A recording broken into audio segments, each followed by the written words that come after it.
srednjoj školi sam počela raditi u jednom hotelu u Splitu i ja sam se zaljubila u hotelijerstvo i u ugostiteljstvo. I ja sam se odvažila, ne znam kako i ne znam zašto, ali sam se odvažila i ja sam upisala taj fakultet i završila u Leeuwarden u Nizozemskoj. Ja sam studirala hotel management. Ono što je mene jako privuklo je što mi u sklopu našeg fakulteta zapravo imamo i hotel. Tako da smo mi kroz sve 3 godine zapravo radili u tom hotelu na različitim razinama i na različitim pozicijama. Što se tiče upisa, mislim da je to svakome, pogotovo uz pomoć BHV-a koji vam pruži super potporu, pošalju vam sve dokumente i nemate nikakve zapravo brige što se tiče toga.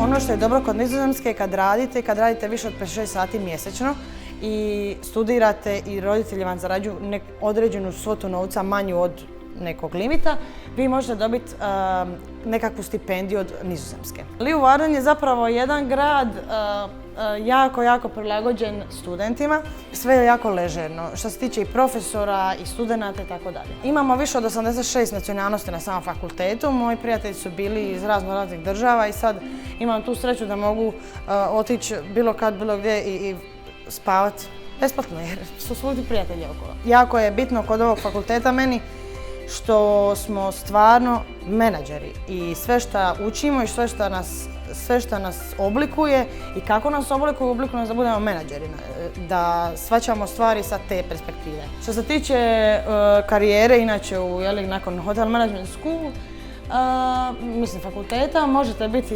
menadžeri u restoranu, event menadžeri, menadžeri prodaje, ali zapravo dosta ljudi završi čak i u bankarstvu, što je meni jako zanimljivo i evo, to su neka od opcija.